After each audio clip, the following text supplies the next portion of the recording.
Alright, everybody, peace. Welcome to the Start About the Basketball Show, wherever or however you're listening. We're so grateful to have you here with us. As you guys know, I'm Sean Cottle, and we've got a wonderful show for today, guys. We're going to be previewing the NCAA Women's Sweet 16 matchups. A lot of exciting matchups, guys. It's been a wonderful tournament, one of the best tournaments I've seen so far since I started watching women's college basketball. We're going to be discussing those Sweet 16 matchups as well as some recent news coming out of Ohio State and UConn, respectively. So, with that being said, guys, let's go ahead and get right into it, shall we? We're not going to waste any time. Like I said, let's discuss our Sweet 16 matchups on the women's bracket. Like I said, a lot of exciting matchups. And if you guys remember, based upon the predictions I made last week for the Final Four, just for the tournament as a whole, I had I had UCLA, South Carolina, Notre Dame, and Kentucky as my Final Four predictions. And as of right now, we're still slated to have those same Final Four matchups, except for Kentucky. As you guys know, Kentucky suffered an overtime loss to Kansas State, in which they were up by 7, 8 points in the last 3 minutes of the game, but they allowed Kansas State to come back, ended up losing in overtime. And you can argue it's a game that Kentucky should have won. I I am in that camp, and I believe that Kentucky should have won that game. But the issues that has plagued Kentucky all year showed up again in that game against Kansas State. Issues with the offense being stagnant when Georgia Amore isn't in rhythm, foul trouble for the bigs, which is so ironic because Kentucky has one of the best uh, trio of bigs in women's college basketball, yet they always seem to get in foul trouble. But also Kansas State had a non-perennial shooting performance. I believe they shot 60% from the three-point line, and one of their players had a career high 8 three-pointers in that game. So how often would that happen? It was just Kansas State's night. But we still have our other Final Four teams in play. Like I said, we still have UCLA, who's matched up with Ole Miss in this week 16. Ole Miss, a team that has been on a hot streak as of late to close out the season. They performed well in the SEC tournament. They defeated Ball State in the first round, 83 to 65. They defeated Baylor in the second round, 69-63. Baylor, as we all know, a team that also is coming on strong, has terrific guard play. But Ole Miss, it seems to be peaking at the right time. The guards at Ole Miss have been playing phenomenally. They have started to limit their turnovers, which has allowed Ole Miss to have extra possessions. And now Ole Miss looks so much more dynamic offensively. And we already know that Ole Miss was already one of the better defensive teams in the country. And now couple that with a more potent, more proficient offense, that allows them to be a team that is going to be a very scary matchup. And we all know what UCLA has been able to do. Obviously, they defeated Southern in the first round, 84 to 46, and they defeated Richmond in the second round, 84-67. This is going to be the first real test for UCLA in the tournament, and I'm excited to see how UCLA's guards match up with Ole Miss's guards. We already know that Lauren Betts is All-American, one of the best bigs in the country. I am expecting Ole Miss to double Lauren Betts right away as soon as she gets in the low post. I expect them to double from the middle and force everything baseline with Lauren Betts because you don't want to give up the paint because then that leads to open shots for the shooters for UCLA. UCLA, their guards, though they're not as quick as the guards at Ole Miss, though they are proficient shooters, especially off the catch. And can Ole Miss take away the three-point line while still limiting the impact that Lauren Betts has? That's going to be the key matchup or the key to success for Ole Miss against UCLA. And if we look on the other side, we have South Carolina and Maryland. Maryland coming off perhaps the most exciting game from the NCAA tournament so far in their 111-108 win against Alabama in double overtime. And their match against South Carolina. South Carolina obviously has not had much struggle as of late. I know the game against Indiana in the second round says 64 to 53, but if you watch that game, you never really felt like South Carolina was in trouble. And it kind of looked like South Carolina was on cruise control. If I have any cause of concern, my concern is can South Carolina turn that gear on or get to that next gear in time for the performance against Maryland. I do believe Maryland's a better team than Indiana, but Maryland's a team that's been wildly inconsistent throughout the season. But they're led by Cheyenne Sellers, who's one of the best players in the country. And then if we go back to the other side, we have LSU and NC State. Listen, I said in the beginning of this tournament that if Florida State was able to get past LSU, then Florida State would have a great chance of making the Final Four. Obviously, that didn't happen. Florida State lost to LSU 70 to 101. And LSU seems to be a team that's also peaking at the right time, just like Ole Miss. Anissa Morrow just got named All American. Flau'jae Johnson also got named All American. Obviously, so Caleb Williams as well. And last tier as well, leading the point guard position. And LSU seems to be finding what works for them, and that is getting out in transition, attacking early, attacking often. But one of the things that's plagued LSU all season is their defensive inconsistency, which is so surprising because the physicality and the quickness they have on that team to be great defenders. But they have been inconsistent defensively, and that has been their Achilles heel so far. However, their offense looks so proficient. I mean, they scored 100 points in each of the two games so far in the NCAA tournament. And can they keep that up against NC State? NC State, a team that is known for its defensive proficiency, particularly at the guard position.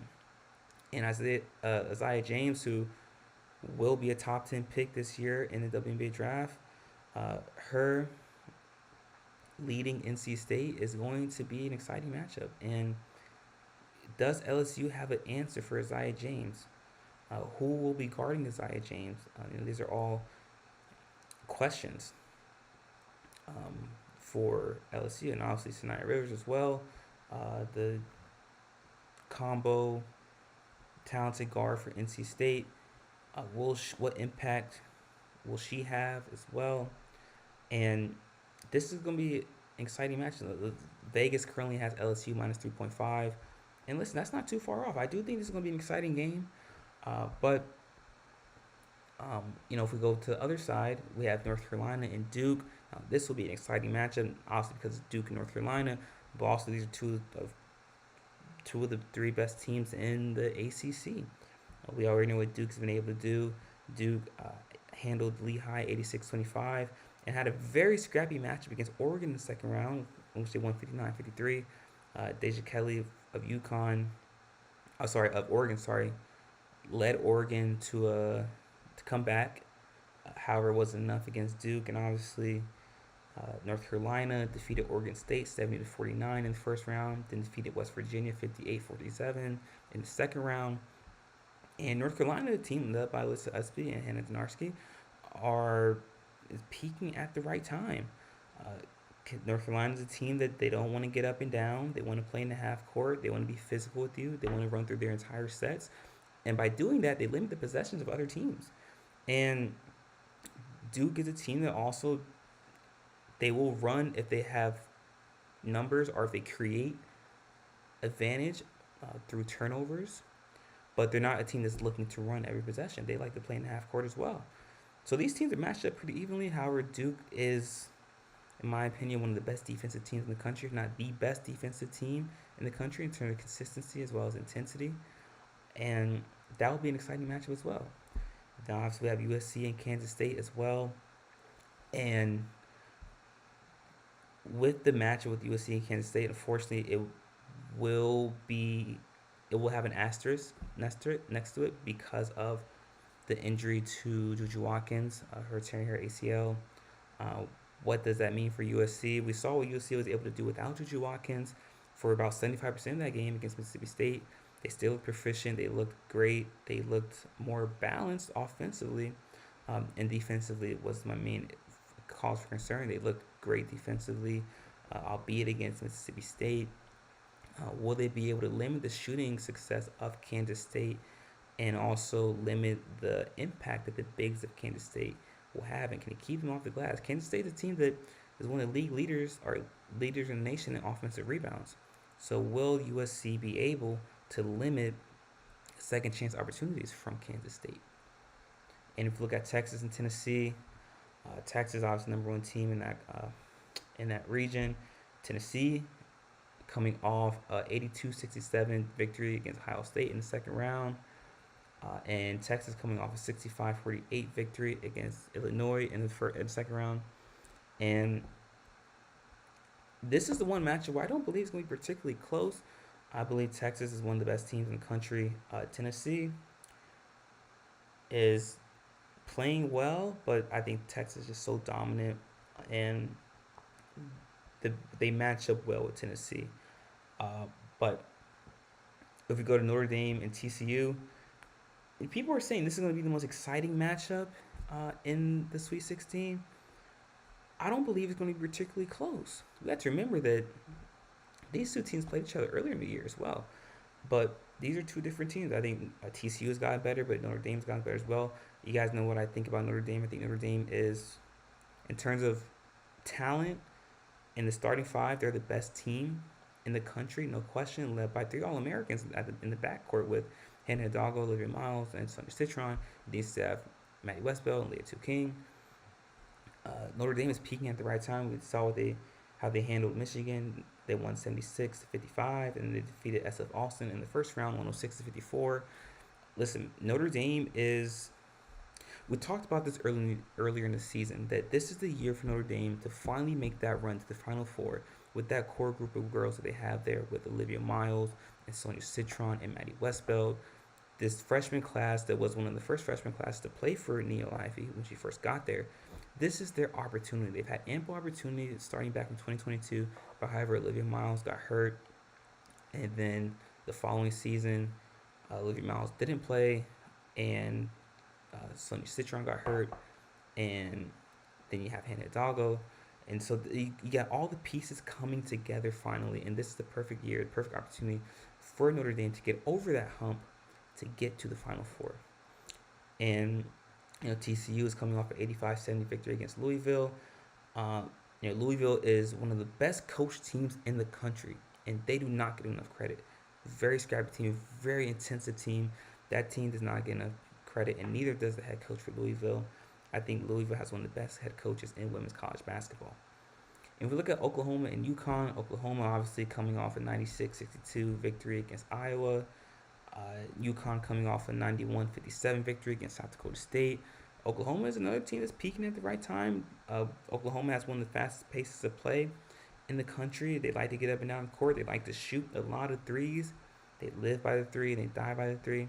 So they can be a little inconsistent at times. Obviously, UConn is a team that has a lot of depth. They execute their sets to perfection in the half court. However, their lack of athleticism can hurt them at times. Will that happen with Oklahoma? That will be the big question. So if I give you my predictions, guys, so we go about to it, UCLA, Ole Miss, though it will be an exciting matchup, I don't believe that Ole Miss will be able to limit the shooting prowess of UCLA, though I do think they'll be able to limit the impact of Lauren Betts. And I believe UCLA will win this game by about 10 to 15 points. So I have UCLA defeating Ole Miss to get to the Elite Eight. And with South Carolina and Maryland, some people have cause for concern with South Carolina, like we said earlier, but I do believe that South Carolina matches up well with Maryland in terms of their depth and their size and their physicality. And I just think Maryland is not experienced enough on that roster to handle the moment or to have enough success in the moment to defeat South Carolina. Though talented, I have South Carolina winning this game by about 20 points. And if we look at LSU, NC State, this is going to be the most exciting matchup in Sweet 16, not TCU, Notre Dame. LSU, NC State will be the most exciting matchup in the Sweet 16, and I have LSU winning this game by a close margin of 2 or 3 points. I do think this game will be close. It will be down to the wire. It will be back and forth consistently. I expect Isaiah James to have a very proficient night. However, the balanced attack of Anissa Morrow, Floyd Johnson, Kelly Williams will be enough for LSU to overcome or to overmatch NC State. And we look at North Carolina, Duke. This is going to be a slugfest, very ugly game. Don't be surprised if this game is in the low 50s. But I have Duke winning this game. Duke is a team that's peaking at the right time. They look extremely talented. Defensively, Kara Lawson is doing a great job of establishing her culture in this Duke program, and you can see it now. It started back in 2019, and it's coming to fruition now. Something we always talk about is that when it comes to bringing in coaches and allowing them to establish culture, within an organization or a program, either at the collegiate or the professional level, it takes 4 to 5 years for that coach to truly establish the culture. You got to give time for the old regime to move out. Then you got to give that coach time to bring in his guys or her girls. And this is what happens when you allow coaches time to establish culture within a program. And Duke is the beneficiary of that. So I have Duke winning this game against North Carolina about 7 to 8 points. I do think it'll be an ugly slugfest though. Defensively, beautiful game though. But in terms of what the average fan likes to see and what the media likes to promote, ugly. And if you look at Texas, Tennessee, I have Texas winning this game by about 20 points. I don't think this game is going to be particularly close. I think Texas is a team that will be able to handle Tennessee based on how they performed against Tennessee earlier in the year. And if you look at Notre Dame, TCU, I have Notre Dame winning this game, guys, by about 10 to 11 points. Right now, Notre Dame has a spread at -6. But listen, Olivia Miles, the handhead dog. You guys already know what I think about Olivia Miles. I think she's the best player in women's college basketball.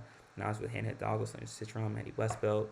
I think this is the year for Notre Dame to get over that hump and finally make it past Sweet 16 and perhaps even into the Final Four. And we have Oklahoma, UConn. I have UConn winning this game by about 15 points. Right now, their spread is at 14 -5. Paige Beckers is starting to be more dominant, more imposing offensively, and this is what I wanted to see from Paige since she's been at UConn. I know playing under Gino, those sets you execute them to perfection. There's a lot of ball movement, but when you see Paige and with the ball in her hand and you allow her to dominate, you see why she's been giving the keys and giving the reign to be the best player in women's college basketball. Why she's been giving that title from such a young age. Though I don't think she's the best player in women's college basketball, but when you see her in a dominant state, you understand why some people believe that. And so I have UConn winning this game, defeating Oklahoma by about 15 points. And then we have USC and Kansas State. I actually have Kansas State winning this game, guys, by about 6 or 7 points. Right now, the spread is at USC -1.5. I just don't think USC is going to have enough offensively to keep up with the shooting prowess of Kansas State. Obviously, USC still has Kiki Ariafin, but Kansas State is a team that's been shooting the ball proficiently, extremely well since the tournament started. And I don't think that that's going to stop suddenly. So I do have Kansas State pulling off the upset against I have Kansas State pulling off the upset against USC. And those are my predictions, guys. So obviously, I still have my Final Four prediction in stack. I still have UCLA. I still have South Carolina. I still have Notre Dame. The only team I'm missing is Kentucky. But let me know what you guys think about my Sweet 16 predictions, guys. Do you guys agree? Do you guys disagree? Am I missing anything? Let me know. I'd love to hear all about it. And guys, real quick, I do want to cover some more news, though. Some more news that we found today. And that is that Cody McMahon, star forward for Ohio State, has chosen to enter the transfer portal, which is a bit surprising for me because, if anything, I thought that McMahon would choose to enter the draft. But what this means for her moving forward, obviously, it means that she's going to stay another year, and it tells me that she believes that she has more room to develop, and also she wants to have a deep run in the NCAA tournament. She talked about how the loss 2 years ago, or a year ago against Duke in the NCAA tournament, a game in which Ohio State was predicted to win, lost, and how that was on her mind the entire season, and how she was using that as fuel and motivation for this season. However, we see what happened to Ohio State. They lost to Tennessee in the second round. So with McMahon entering the transfer portal, let's see where she decides to go. I don't think she'll stay in the Big Ten. I do believe she'll move to a team, either in the SEC or the ACC. Perhaps a team like Louisville will be able to get McMahon, or even Maryland. But that came as news. Cody McMahon entering the transfer portal. Let me know what you guys think. Where do you guys think Cody McMahon will land up? Star forward for Ohio State entering the transfer portal. Where will she be next season? And perhaps even more surprising news, AZ Fudd is choosing to stay another year at UConn. Star guard AZ Fudd, who has had issues with injuries since her time at UConn, though extremely talented, is choosing to stay another year at UConn. This comes as a surprise because many expected AZ Fudd to enter the draft, seeing that she was projected to be a top 15 pick. But I do believe this is the right decision for AZ due to the impact that NIL will have financially. A lot of these players in women's college basketball, they can make more off of NIL in college than they can off of the WNBA in their contract. So financially, I see that as an incentive to, for AZ to stay, and also gives AZ time to develop. When Paige leaves next year, AZ cannot move into that primary scorer role at UConn, and it allows her to develop her confidence and allows her to elevate her game and to add more tools to her game. And her playing another year, full healthy season at UConn, will allow her to gain the confidence that she needs going into the WNBA. Because right now, I don't think her confidence is at 100%, both physically and mentally. I think she still has a little bit of concern with her injuries, and with her game, she's not. She doesn't have the confidence yet to where it needs to be a top 10 pick in the WNBA. So I think this is a great decision for AZ to stay another year, and it's a great move for UConn as well. And also the insurance behind it. Even if for some reason AZ gets hurt again, she's still making the NIL money. So it's a win-win situation for her to stay at UConn for another year. So I think it's a good decision by AZ to stay because it helps build her confidence. And now she's going to be in a role where she's the primary leader, primary scorer, primary option offensively. And that's just going to build her confidence for next year's draft. So great decision by AZ. I'm proud of her making decisions to stay at UConn. I'm sure she had quite a lot of people in her ear trying to sway her to which way or next. But I do believe this is the best decision for AZ. But let me know what you guys think. Leave your thoughts in the comment section. Is this the best decision for AZ Fudd to stay another year at UConn? Or should she have entered the draft? But with that being said, guys, listen, that is it for our show for today. Thank you so much for tuning in. It's been a wonderful show. If you haven't already, be sure to hit the like button, hit the subscribe button as well, so you guys can stay up to date on all of our latest content that we post daily. And if you'd like to subscribe to us on Patreon, you can do so by going to patreon.com, clicking on the search bar, and typing in Saturday Bobby Show. That way you can get access to all of our exclusive content that we post daily. And if you'd like to support our channel, you can do so by following the Cash App link in our description, as well as links to our website, as well as our Patreon as well. That being said, guys, thank you so much for tuning in. We'll be back again, guys, next week, same time with another basketball show. Until then, continue to stay safe, be